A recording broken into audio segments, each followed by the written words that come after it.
how to stir you up emotionally and plant you wherever he wanted to. Physically, heinous. 918 people, 305 innocent children, assassinate a congressman and senior citizens and victims that were trying to leave the compound. And so we ask right now that you'll touch those families right now and help us to remove Jim Jones' name. My name is Winona Norwood.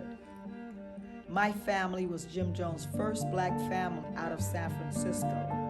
We lost the most people in Jonestown, 27 loved ones, including my beloved mother. I am a mother who kidnapped, rescued, and saved my son from the murderous hands of Jonestown.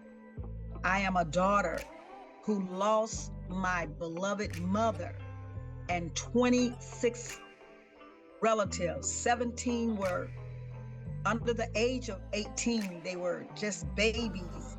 The youngest was a 2-month-old infant, and we lost the second oldest. Thank you all for all of your years of support. You were the first major contributor to the wall, and we embraced them. Yeah. And then they turned around and hijacked the wall. Oh yeah. Don't you think that God ain't with you? And we look at a Jimmy Jones. And first you can't understand him, don't you understand where he came from? Did you know Jim Jones was honored on the final sacred resting place of the 305 innocent children he ordered to be killed at gunpoint? He was honored on May 29, 2011, in a plot of reverse racism by his white hierarchy, white biological son, using his black adopted son named Jimmy Jones Jr., who covered for their dad and knew he was a madman in Jonestown while they were traveling in and out of Jonestown. How and why is he being honored? And who did this? Lies from Evergreen Cemetery refuted by his exclusive mausoleum builder, and innuendo from white Jim Jones lovers about the African American coalition for a coup by his murderous hierarchy out of and in Jonestown. I am a woman of integrity who wants nothing more than justice on this injustice that has occurred. Came out of Indianapolis, Indiana. And the two things he was into was sex and drugs. Now, is it a coincidence? The two largest sex and drug systems in the world is located in Indianapolis, Indiana. The Kinsey Report and Eli Lilly. And then when you go all the way back, you trace the first Jewish temple that he had there was financed by Eli Lilly. And then you look at who came out of that. Charlie Manson came out of Indianapolis, Indiana. The Seminole Liberation came out of Indianapolis, Indiana. What are all these groups talking about? Sex and drugs. 75 years from now, the truth will come out. Maybe before that. We looked at it with Martin Luther King. Anytime you lie to me or I lie to you, or there's a hidden agenda, there'll be a crack in the fabric. That's why I read so many white American newspapers looking for the crack in the fabric. Well, the crack in the fabric with Jonestown was that they drink this poison Kool-Aid with cyanide. The dogs and the cats. You can't get a dog or a cat to drink straight Kool-Aid. That's long Kool-Aid with cyanide. So that was a big crack in the fabric. When I talked to people, I could never get the pictures, but some folks told me that had seen the pictures, that the shots was too high in the arm for people to have injected themselves.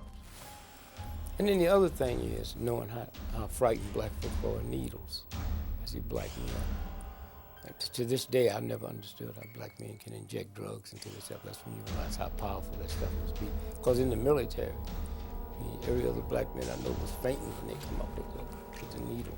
But you have to think, if you go back, you'll see the majority of people in charge were Caucasian, were white. Mm-hmm. And you cannot dispute that fact. It's a fact.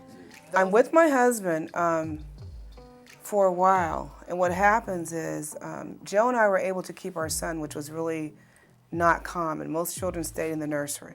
For some reason, Jim allowed us to raise our boy. And of course, we had a cottage full of other children, other boys. But we were able to keep our own child, which was interesting. That was unusual.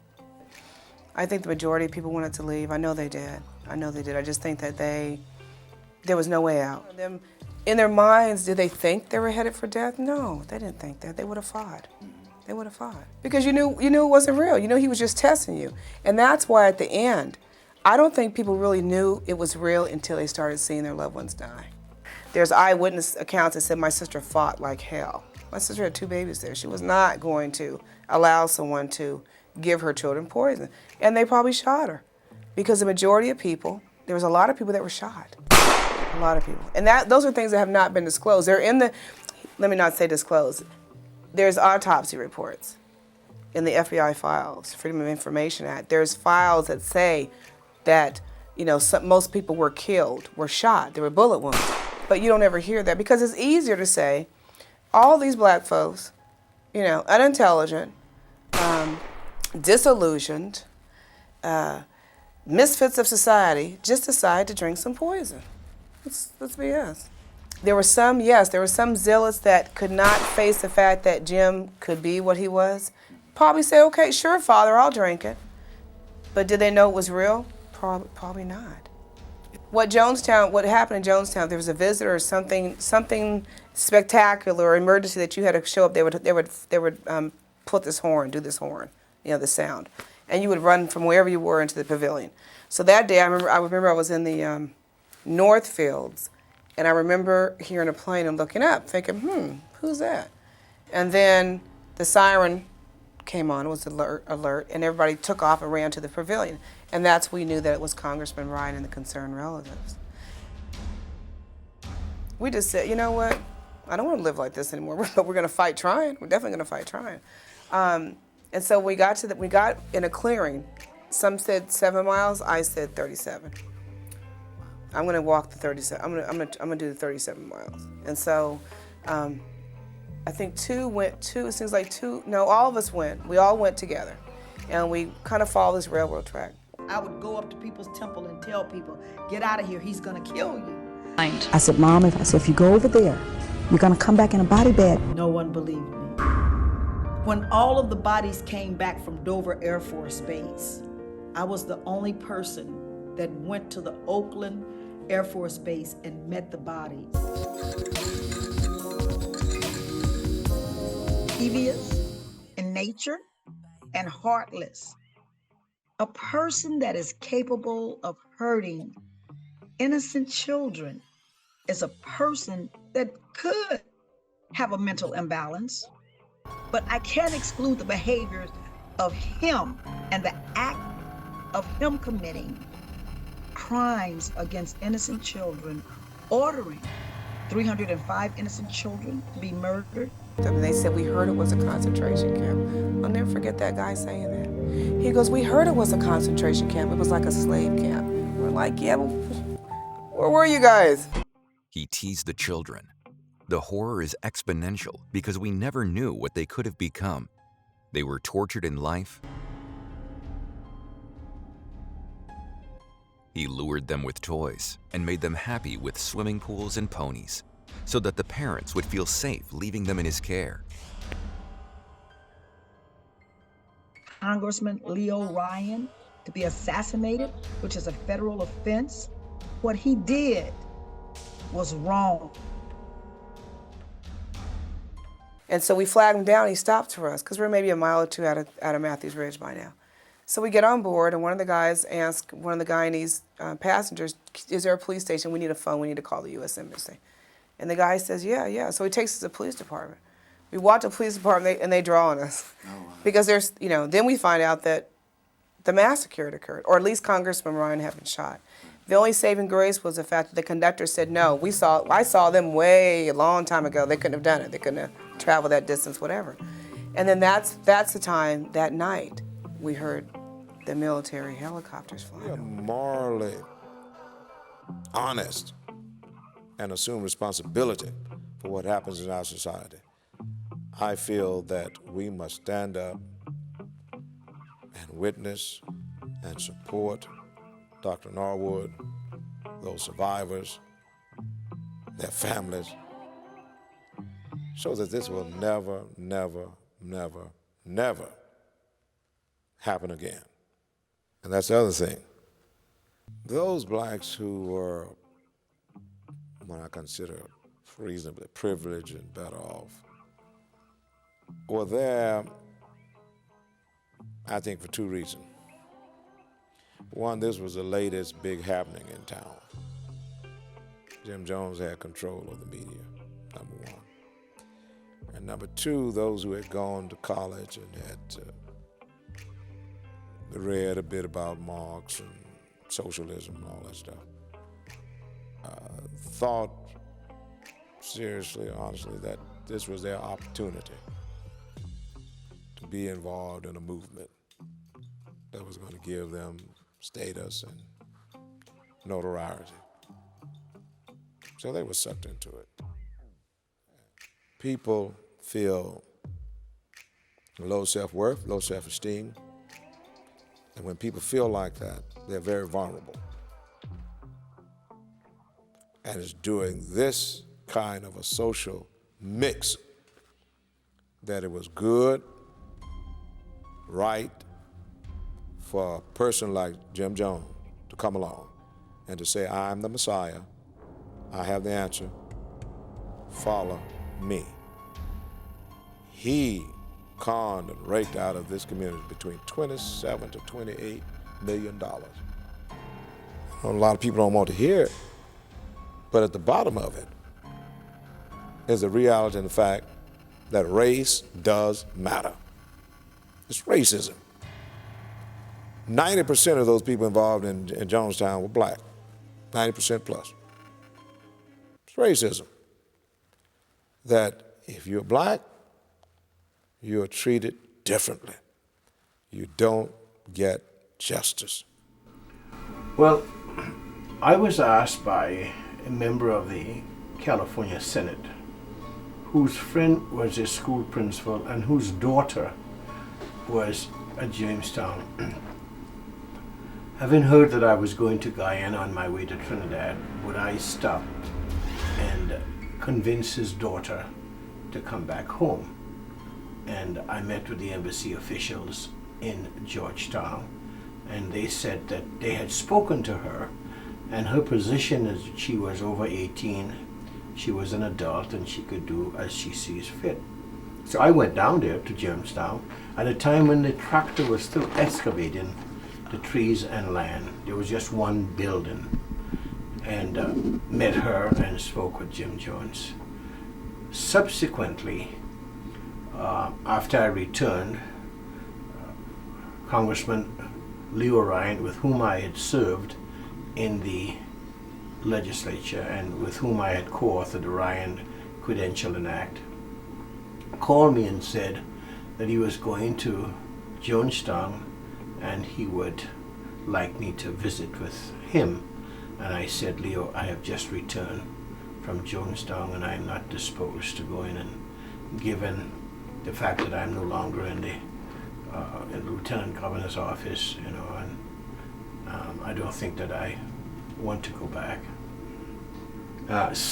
Between that time that I went there and between the time that Congressman Leo Ryan left, then the exodus took place from San Francisco to Jonestown. It was in a no man's land. You could only get there by flying. Could only communicate by radio. And they had a connection in San Francisco and one in Georgetown. Had an office in Georgetown and in Jonestown. You know, those of us who knew Jim Jones at times were led to feel guilty about this whole tragedy, and I suspect there was a sense of guilt that you knew a man who committed this heinous crime, but this is history, you know, and right. I think it's appropriate to talk about it because I had no involvement in this suicide. I just happened to know him because I was Lieutenant Governor. Well, as we reflect now, you know, Jim Jones had an agenda and no one knew what the agenda was, you know. And why did people leave comfortable San Francisco? to go to this remote area is something that I think would be the subject of much study. Well, Because unbeknownst to me, I've always been a slave to faith. This faith is what prompted me to go to Jonestown when Jim had taken my child, who was then approximately a year and a half, with him on his final exodus from the U.S. But that was a lot of the modal operation of Jim Jones. On the morning of November 18th, I said goodbye to my family, the goal was to escape and get... Jim was a strategic, calculating, knew how to stir you up emotionally and plant you wherever he wanted to, physically heinous monster, having the button for a nuclear weapon. If I get him mad or emotional or whatever, I decide I'm having a bad day. That's what his family says and his hierarchy. Oh, he just had a bad day. He was good. How are you good? They were just babies. The youngest was a 2-month-old infant, and we lost the second oldest senior at the age of 90. I am a woman of integrity who wants nothing more than justice on this injustice that has occurred. We lost generations of attorneys and civil rights leaders, activists, presidents of the United States of America, vice presidents of the United States. We lost political leaders in Jonestown. We lost men and women.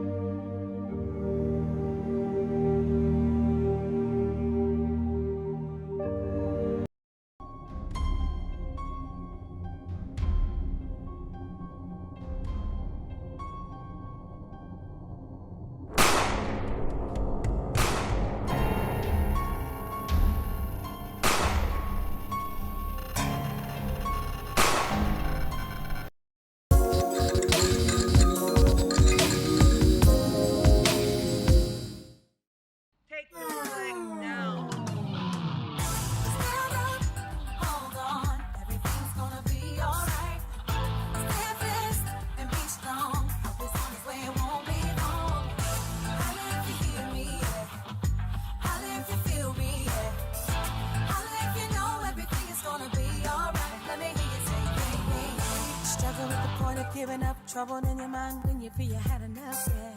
Now you're back again, wrapped in your tears. The devil manipulates your hostage to your feet. Life is at a turning point, confused, abused, lost in your soul.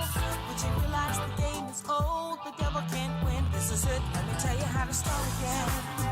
Surrender, confess everything, confess everything. There's a better way, it's better with surrender everything, surrender. Because they think it was a conspiracy.